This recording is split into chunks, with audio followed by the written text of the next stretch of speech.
Cette interview vous est présentée par Nicolas Gallet. Gérald Garuti, bonjour. Bonjour. Vous êtes metteur en scène, auteur, traducteur, et vous avez fait une pièce, Petit éloge de la nuit, sur un texte d'Ingrid Astier. Comment avez-vous fait pour choisir tout d'abord Pierre Richard pour ce monologue? À vrai dire, ce n'est pas moi qui ai choisi Pierre Richard, c'est nous qui nous sommes choisis l'un et l'autre, puisque à l'origine, c'est véritablement une idée de l'auteur. C'est Ingrid Astier qui m'a proposé, il y a de cela plusieurs années, que nous adaptions au théâtre son texte, qui est un dictionnaire amoureux de la nuit. Il comprend donc des articles comme dans un dictionnaire de abyss, abyssal, chat, zoom. Et j'ai commencé par refuser ce projet. J'ai commencé par dire, je ne vois pas très bien ce que je vais pouvoir en faire au théâtre. Texte magnifiquement écrit, ouvragé, mais analytique. Et elle m'a rappelé en me disant, mais je te propose de le faire avec Pierre Richard, qui est un ami à moi. Et j'ai dit, j'adore Pierre Richard, mais comment avec lui raconter au théâtre un texte qui n'est pas spécialement comique, donc ça me paraît très loin. Et qu'est-ce qu'on va pouvoir s'apporter l'un l'autre? Je l'adore, mais qu'est-ce qu'on peut faire ensemble au théâtre? Donc j'ai été très dubitatif sur l'idée qu'on puisse à nous trois arriver à faire un spectacle, même si j'aimais beaucoup chacun d'eux séparément. Et puis on s'est rencontrés, et lorsqu'on s'est rencontrés, Pierre Richard, moi j'étais très content de le rencontrer, évidemment, puisque il avait bercé mon enfance, mon adolescence. J'avais revu 10 de ses films pour l'occasion. Donc, je pensais qu'on ne travaillerait pas ensemble, mais ça me faisait plaisir de faire sa connaissance, évidemment. Pourquoi vous pensez ça? Parce que je ne pensais pas qu'on pourrait ensemble au théâtre raconter, à partir d'un texte qui est un texte plutôt analytique, une histoire qui n'est pas comique. Enfin, ça me semblait, si vous voulez, très composite comme assemblage, mais composite pas dans le sens d'une combinatoire et de quelque chose qu'on puisse arriver à construire ensemble, mais ça me semblait trop hétéroclite, trop différent. Mais cela dit, encore une fois, j'aimais bien chacun des deux interlocuteurs. Donc on s'est vu, et quand on s'est vu, je vois que Pierre Richard me regarde avec des grands yeux un peu suspicieux, et je lui dis, ça va Pierre? Et il me dit, vous savez, je suis très impressionné, vous êtes un metteur en scène shakespearien de théâtre à Londres, et moi, je ne suis qu'un acteur burlesque de cinéma.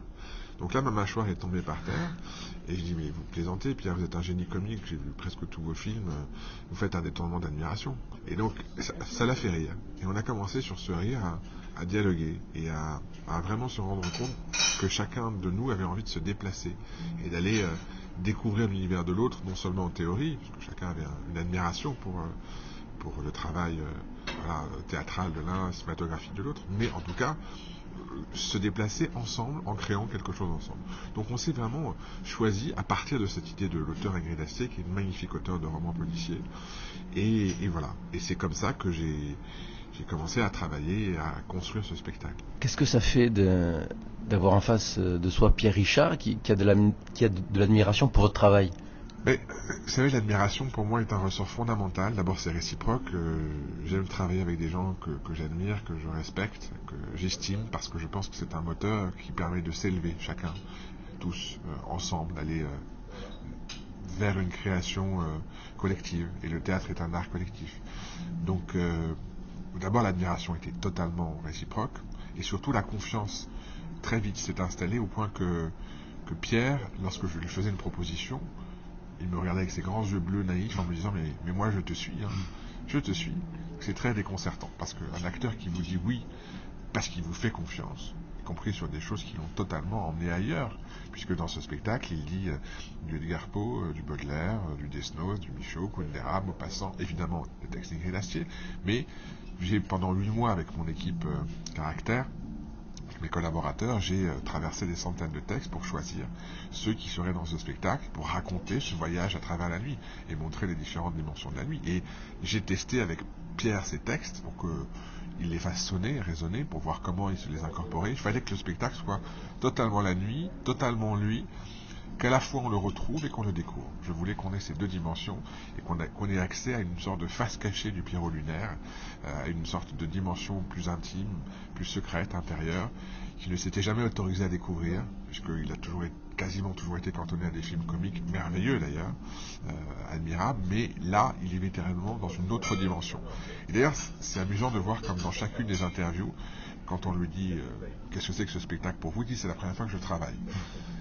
Et quand on a 84 ans et 120 films à son actif, et pas des moindres, dire qu'on travaille pour la première fois, c'est pour moi déjà le plus bel hommage. Et c'est vrai qu'on a travaillé au sens où on a cherché ensemble à inventer quelque chose d'un peu inédit. Au-delà des textes, est-ce que Pierre Richard et vous-même vous êtes inspirés de vos nuits réciproques? Oui, je pense qu'on s'est inspiré de nos nuits parce que les nuits nous inspirent nous-mêmes. Nous sommes fondés sur une part de nuit, une part de nocturne, une part de rêve, de sommeil, de fantasme, une part secrète. Donc évidemment que nos nuits, toutes les nuits nous ont inspirés.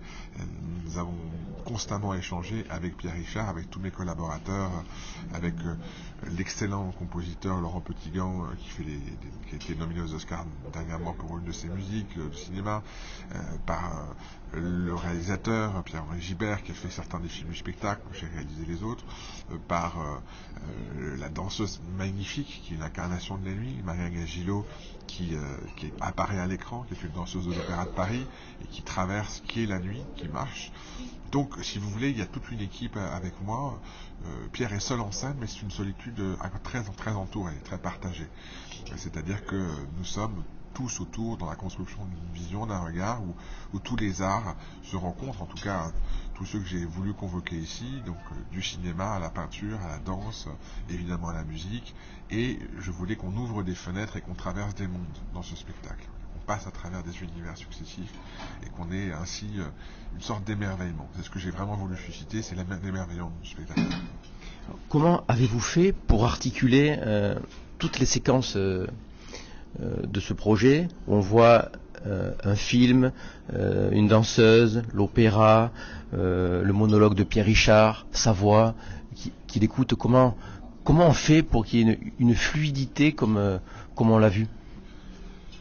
Vous savez, la mise en scène est pour moi un art de la composition, c'est-à-dire que c'est composition à la fois au sens musical et au sens pictural. Quand on compose un tableau, quand on compose un morceau, on met ensemble des éléments pour qu'ils forment un tout et que ce tout soit le plus organique possible. Pour moi, la principale qualité d'un spectacle, c'est qu'il soit organique.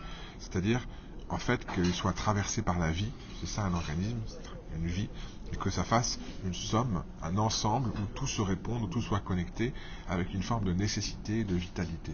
C'est ça que je cherche à faire pour tout spectacle. Ici, les moyens convoqués étaient très différents. En effet, les langages étaient très différents. Et mon travail a d'abord été un travail d'écriture, ça veut dire de construire le fil des textes et du récit. Ça a été ce long travail de construction avec mon équipe et pour vraiment avoir une sorte de matrice, de plan si vous voulez, avec les textes, en sachant que telle séquence de cinéma allait aller là, donc vraiment.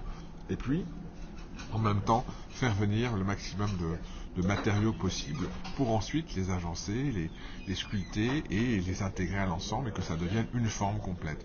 Donc ce travail de composition, y compris pour les films de montage, puisque j'ai fait le montage de l'ensemble des films du spectacle, eh bien, c'est vraiment une question de composer ce qui est le plus juste et avec des principes par exemple, musicaux, qui sont des principes d'alternance entre des temps forts et des temps faibles, qui sont des principes de contraste, passer par différentes couleurs. Donc, voilà, c'est proposer un véritable voyage avec ces dimensions et ces contrastes.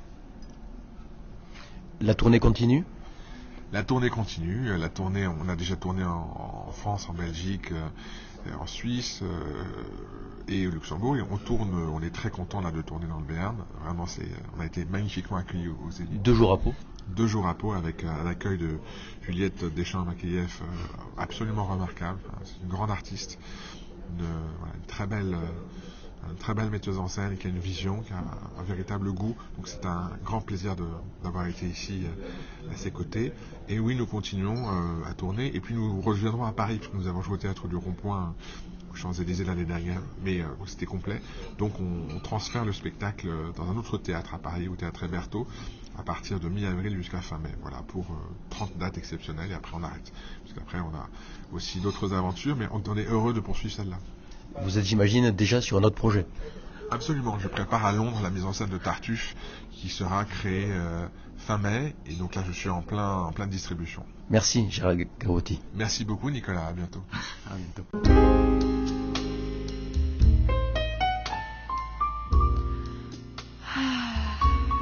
On se détend et on écoute Euro Info partout, dans votre cuisine, en voiture ou dans votre bain. Et si vous êtes à l'autre bout du monde, vous pouvez nous écouter aussi sur Internet.